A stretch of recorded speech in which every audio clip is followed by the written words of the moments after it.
Hi, in this tutorial we are gonna learn how to launch a virtual server using Amazon Web Services.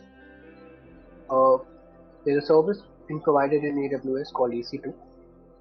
It stands for Elastic Compute Cloud. It's a web service where an AWS subscriber can request and provision a compute server in AWS Cloud. An on-demand EC2 instance basically stands for a virtual server, is an offering from AWS where the subscriber or user can rent a virtual server per hour and use to deploy it for his or her own applications. So this is the AWS Management Console, which you can see after logging in to your AWS account.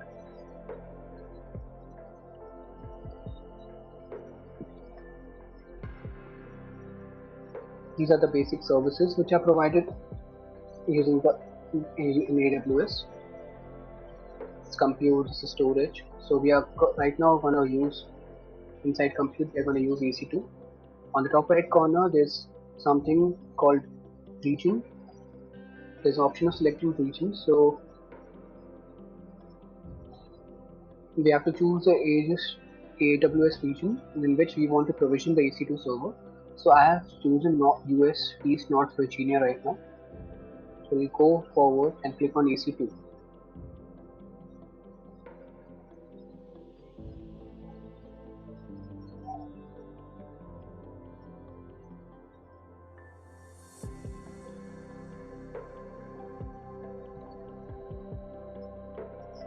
After clicking on EC2, you can see the EC2 dashboard which will be loaded.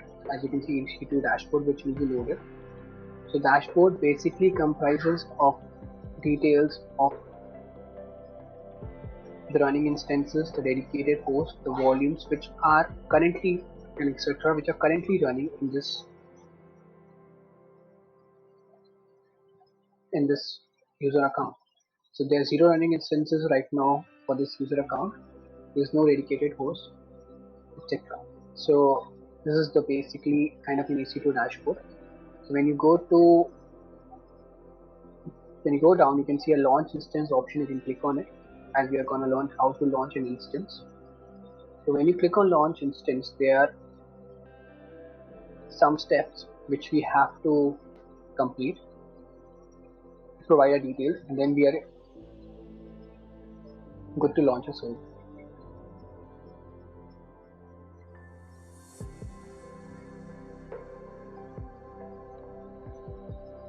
So as I told you, there are basically 6 steps which we have to follow. 7th one is the repeat. So the first step is choose AMI. What's an AMI? It's a template basically of an operating system platform in which you can use as a base to create an instance. So if we are, for example, using Windows as a base to create our instance, so we can search Windows and we can get all the Windows servers, Microsoft Windows Server base, and all the different containers, different types. Similarly, for Linux, for Ubuntu, so right now we are going to use Linux. So here I'm choosing the first one, Amazon Linux 2 AMI. It is available for free trial. Try and select one which is available for free trial right now, as it's a demo server and which will help you learn. So you'll go ahead and select it. In the next step, you have to choose the type of instance you require based on your business needs. So there's a list of instances which is shown to you. So we will choose this general purpose T2.micro. On the right hand side of it, you can see the number of virtual CPUs which can be available for this instance, the memory, the instance storage, the network performance. All these details about this instance will be shown to you. So I'm selecting this general purpose T2 micro. Here's an option to click on the next one. Let's move to the next step. So configure instance. So we have to configure the instance stuff to suit our requirements. So there's a bunch of details which is already filled. We just have to monitor it, most of it. For example, number of instance, how many instances you can provision. So you can actually provision up to 20 instances at a time. Here we are only launching one. Step 2, it's under purchasing options. So keep these options unchecked right now. This is done when we want to launch spot instances instead of on-demand ones. Uh, in a later tutorial, we can come back and learn what is spot and what is on-demand and what is the difference between them. Next, we have networking details. So in networking details, we basically decide in which virtual private cloud we want to launch our instance and under which subnets inside a virtual private cloud. So right now I'm leaving as default. The virtual private cloud also I'm leaving it as a default.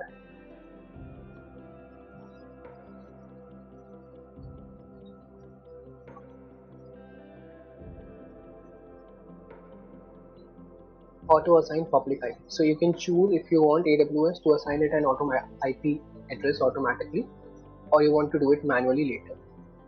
So you can choose enable, disable based upon your preference. So I'm keeping it as at enable. So I want AWS to automatically assign IP for my server.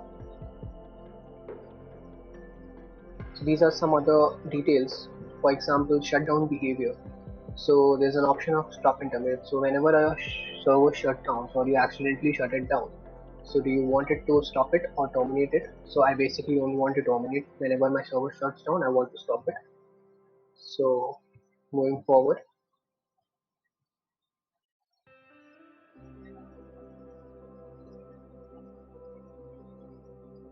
so this is a bunch of boilerplate details which we have to keep in check. So under monitoring, you can enable detailed monitoring if you want, for instance, as a critical instance for business. And here I have kept this option unchecked. So when you go on these information tabs, it will show you what is this feature and what this functionality will do. So it's monitor, collect, and analyze instant metrics through Amazon CloudWatch, which is another Amazon AWS service.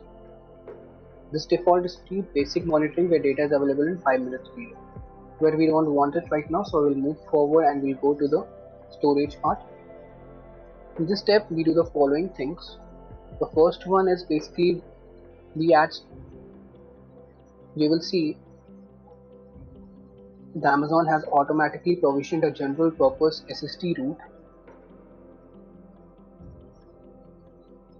volume of 8 GB for your server. You can go up to size up to 16 GB also. You can change your volume size, add new volumes by clicking here, and change the volume type. In this step, AWS provides 3 different types of volumes, that is magnetic, general purpose SSD, and provisioned IOPs. So you can choose the volume types based on your application IOP needs. So I am choosing this root volume of size 8 GB general purpose SSD. So let's move on and click on the next add tags. So in this step, you can tag your instance with a key value pair. This gives visibility to the AWS account administrator when there are a lot of number of instances running. So as I told you, we can select up to 20 instances and run multiple of 20 instances. Right now we are only running one instance. We don't need any kind of tag, but the tags can be used to give visibility to the account administrator. So for example, the account should be tagged on the basis of the environment in which they are running on. For example, development environment, SIT, prod, etc. So this also gives a clear view of costing on the instance under one common tag. So let's move forward since we have only one instance running right now. So the next step is about configuring security groups. You can restrict traffic on instance ports. This is an added firewall mechanism provided by AWS apart from your instance OS firewall. You can define open ports and IPs.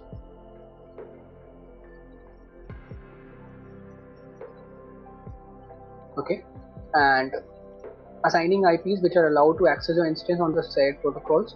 When the firewalls rules are fixed or you like them, you can go on and click on review and launch. So it's an added kind of firewall which is provided by AWS. apart from the instance OS firewall. So I'm happy with the type of service they are providing me in this security group. The type is SSH. You can go ahead and select even HTTP. You can select the protocol, the port ranges, the source, and the description if you want.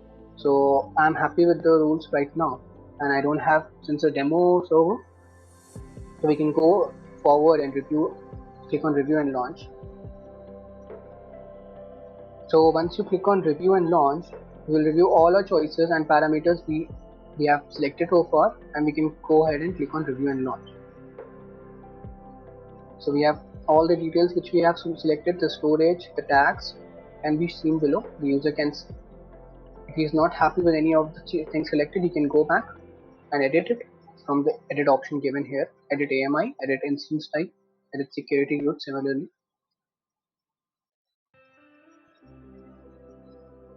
So I will click on launch. So in this next step, you will be asked to create a key pair to log into your instance. A key pair is basically a set of public private keys. AWS stores those private keys in the instance, and you are asked to download the private key if you want to. Right now I'm not looking forward for a key pair, because since it's a demo account and we are just learning stuff right now, so we'll go ahead and we'll select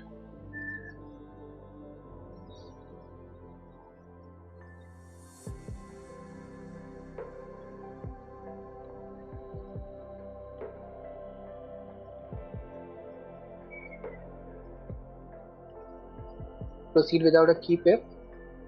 You will have to acknowledge him, and you can basically launch your instance without it.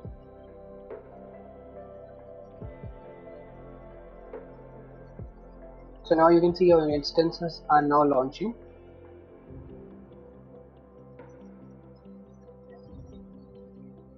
So you will also get notified when the estimated charges or anything which is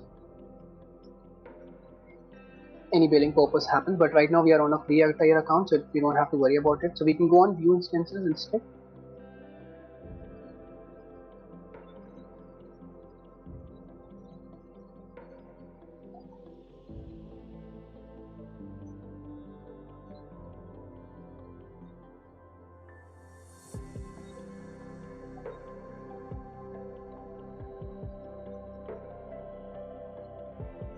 So it takes a while to load, since the instance is trying to launch a new instance right now.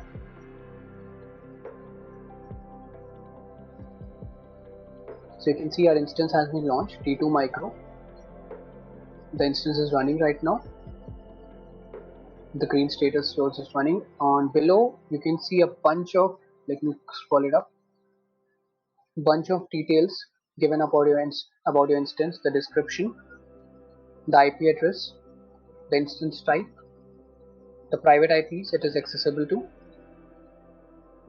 This, since we have not described any IAM role and any key pair name to this, so this is empty. This is a bunch of detail which is given about your instance. So instance is running right now, so you can host your applications using this instance. You can go in actions, you can click on instance state, and you can terminate also if you want. So if you want to terminate, you will just click on yes and terminate this instance, and the instance state will change from running to shutting down. So this is how basically you can launch an EC2 instance and a virtual server using AWS, and you can host your applications on top of it. Thank you.